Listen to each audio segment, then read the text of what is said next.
সন্ধির আলোচনার ধারাবাহিকতায় আমাদের এ পর্বের আলোচ্য বিষয় বিসর্গ সন্ধি। যেমন ধরি মনোকষ্ট, এই শব্দটিকে যদি আমরা ভাঙি বা বিশ্লেষণ করি, মন বিসর্গ, পরবর্তী অংশে কষ্ট। সাধারণত এই বিসর্গজাত শব্দগুলোই হচ্ছে বিসর্গ সন্ধি।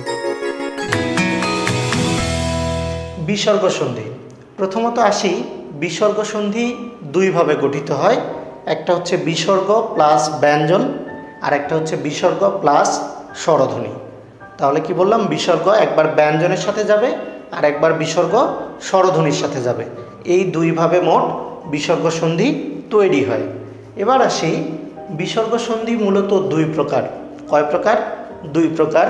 একটা হচ্ছে রজাত বিসর্গ, আর একটা হচ্ছে কি স্বজাত বিসর্গ।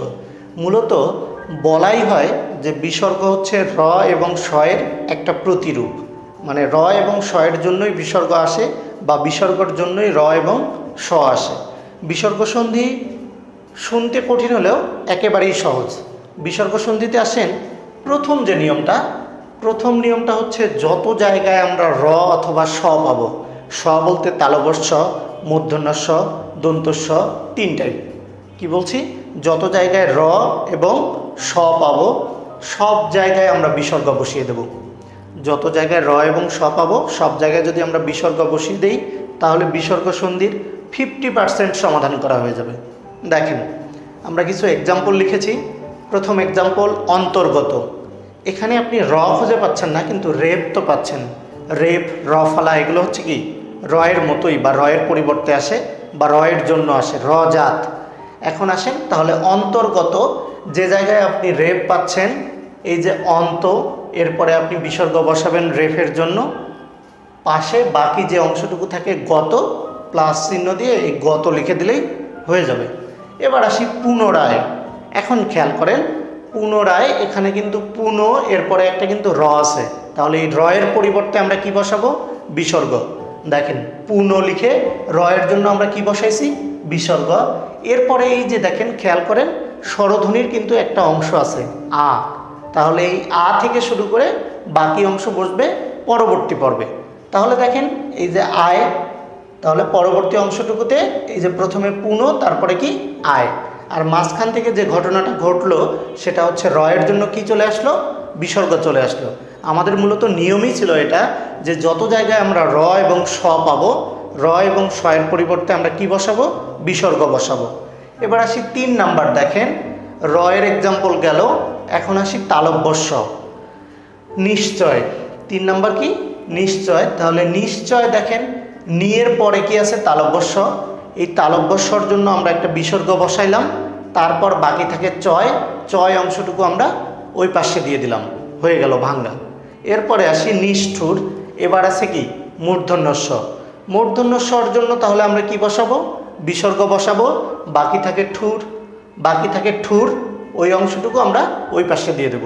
এরকম যত কঠিন শব্দই আসুক না কেন, যেমন ধরেন ধনুষ্টঙ্কার, একটা কঠিন শব্দ, তাহলে ধনু দিয়ে আপনি, এরপরে কি আছে? মূর্ধন্য শয়টা আছে, ওই মূর্ধন্য শয়ের জন্য বিসর্গ নিয়ে আসবেন, পরবর্তী অংশে দিয়ে দিবেন কি? টঙ্কার। এরপর ধরেন আরেকটা কঠিন শব্দ বলি, শিরচ্ছেদ। শিরচ্ছেদ, তাহলে শির লিখে আপনি বিসর্গ দিয়ে দিবেন তালব্য স্বর জন্য, আর বাকি থাকে কি? ছেদ। ছেদের অংশটুকু পরবর্তী অংশে দিয়ে দিবেন, তাহলেই হবে। এবার আসি, শেষে দিয়েছি একটা এক্সাম্পল, দন্তস্বর, তাহলে দুস্তর। তাহলে খুবই সহজ। দেখেন, দুস্তর বা দুস্থ, যেটাই আমরা বলি না কেন, দুস্তর, এই যে দু লিখে দন্তস্বয়ের জন্য চলে এসেছে কি? বিসর্গ, আর বাকি যে তর আছে, এই তর অংশটুকু প্লাসের পরে। তাহলে নিয়মটা খুবই সহজ, আশা করা যায় আপনারা বুঝতে পেরেছেন। নিয়মটা হচ্ছে কি, যত জায়গায় আমি র এবং স পাবো, ওই র এবং স এর পরিবর্তে আমি কি নিয়ে আসবো? বিসর্গ নিয়ে আসবো, তাহলে আমার বিশ্লেষণ বা ভাঙ্গা শেষ। এবার আসি 2 নাম্বার নিয়মে। 2 নাম্বার নিয়মটা একটু বুঝতে হবে। 2 নম্বর নিয়মটা হচ্ছে ঘোষ ধ্বনি অথবা অন্তস্থ জ, বয়বিন্দু র, ল, হ, এগুলো কোনোটার সাথে যদি ওকার থাকে, কি থাকে? ওকার থাকে, তাহলে এই ওকারের পরিবর্তে বিসর্গ আসে। আচ্ছা, ঘোষ কোনগুলো এটা আগে একটু বলে নেই। ঘোষ সবারই জানা থাকার কথা, তারপরেও বলছি। ঘোষ হচ্ছে সেগুলো প্রত্যেকটা বর্গের তৃতীয়, চতুর্থ এবং পঞ্চম বর্ণ, মানে শেষের দিকের বর্ণগুলো। তাহলে এখন আসেন আমরা এক্সাম্পল দেখি। দেখেন তিরোধান, তাহলে তিরোধান, এই যে র এখানে আছে, এই র চলে এসেছে, লয়ের সাথে কি আছে? ওকার আছে। এই রয়ের ওকারের পরিবর্তে আমরা কি বলছি, কি দেব? বিসর্গ দেব। দেখেন তীর লিখে ওকারের জন্য দিয়েছি বিসর্গ, এরপর যে ধান আছে ধান ওই পাশে। এবার আসি, দেখেন মনোহর, তাহলে এই যে দন্তন্য, দন্তন্য একটা 5 নাম্বার বর্ণ না, আর 5 নাম্বার বর্ণ মানে কি? ঘোষধ্বনি। এবার দেখেন মনোহর, তাহলে দেখেন এই যে দন্তন্য, দন্তন্যের ওকারের পরিবর্তে আমরা বিসর্গ বসাবো, আর হর যে বাকি অংশটুকু সেটা এ পাশে দিয়ে দেব।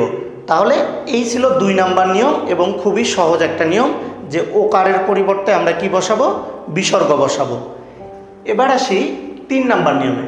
3 নাম্বারে যেটা বলা হচ্ছে, রয়ের আগে যদি দীর্ঘইকার অথবা দীর্ঘৌকার থাকে, মানে যে কোনো একটা শব্দে যদি র থাকে আর সেই রয়ের আগে যদি দীর্ঘইকার বা দীর্ঘৌকার থাকে, তাহলে ভাঙ্গার সময় এই দীর্ঘইকার বা দীর্ঘৌকার এটা কি হয়ে যায়? হ্রস্ব হয়ে যায়, মানে কমে যায়। দেখেন যদি দীর্ঘইকার থাকে সেটা হয়ে যাবে ইকার, যদি দীর্ঘৌকার থাকে সেটা হয়ে যাবে কি? উকার। এবার তাহলে দেখেন, খেয়াল করেন, নিরস, নিরস, দেখেন তো রয়ের আগে কি আছে? দীর্ঘইকার আছে না? তাহলে আমি যখন ভাঙবো দেখেন ইকার হয়ে গেছে, নি যোগ রস, আর এই রয়ের জন্য একটা বিসর্গ তো আসবেই।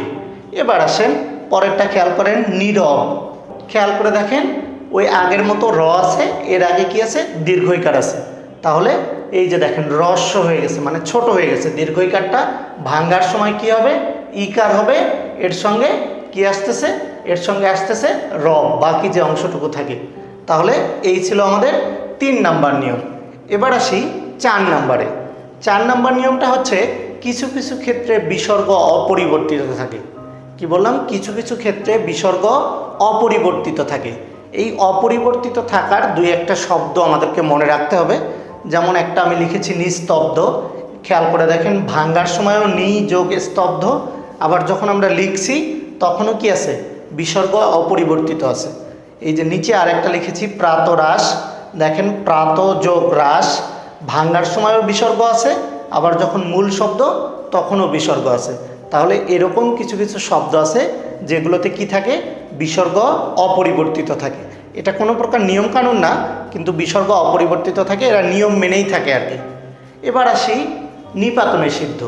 নিপাতনে সিদ্ধ নিয়ে অনেক কথা হয়েছে, স্বরসন্ধিতে হয়েছে, ব্যঞ্জন সন্ধিতে হয়েছে, আবার বিসর্গ সন্ধিতেও হচ্ছে। নিপাতনে সিদ্ধ মানে কি? যেগুলো নিয়ম কানুন ছাড়া। এই জায়গাটা থেকে অনেক সময় প্রশ্ন হয় এরকম, নিচের কোনটি নিপাতনে সিদ্ধ বিসর্গ সন্ধির উদাহরণ? আমি 3টি নিপাতনে সিদ্ধ বিসর্গ সন্ধি লিখেছি। একটি দেখেন বাচস্পতি, একটি হচ্ছে ভাস্কর, আর একটি হচ্ছে অহর্নিশ। এগুলো যদি আপনি ভাঙেন, দেখেন বাচ যোগ পতি, ভা যোগ কর, অহ যোগ নিশ, এগুলো কোনো নিয়মকানুনের মধ্যে পড়ে না। আমরা যে নিয়মকানুনগুলো দেখলাম এগুলোর বাইরে সম্পূর্ণ নিজেদের মতো করে তৈরি হয়েছে, এই জন্য এগুলোকে বলা হচ্ছে কি? নিপাতনে সিদ্ধ। এই ছিল বিসর্গ সন্ধি সম্পর্কিত আমাদের আলোচনা। এখানে আমরা বিভিন্ন নিয়মকানুনের মাধ্যমে বিসর্গ সন্ধিগুলো দেখার চেষ্টা করেছি, এবং সেই সঙ্গে নিপাতনে সিদ্ধ বিসর্গ সন্ধিও জানার চেষ্টা করেছি। এর মাধ্যমে আমাদের সন্ধি অধ্যায়টি শেষ হলো। এই অধ্যায়ে আমরা প্রথমত সন্ধি সম্পর্কিত প্রাথমিক আলোচনা, সন্ধির প্রকারভেদ, স্বরসন্ধির বিস্তারিত আলোচনা, ব্যঞ্জন সন্ধির বিস্তারিত আলোচনা এবং সবশেষে বিসর্গ সন্ধি নিয়ে বিস্তারিত আলোচনা করেছি। আশা করি আপনারা সবাই বুঝতে পেরেছেন। পরবর্তীতে আমরা পুরুষ ও স্ত্রীবাচক শব্দ নিয়ে আলোচনা করব। ততক্ষণ পর্যন্ত আমাদের সাথেই থাকুন। ধন্যবাদ সবাইকে।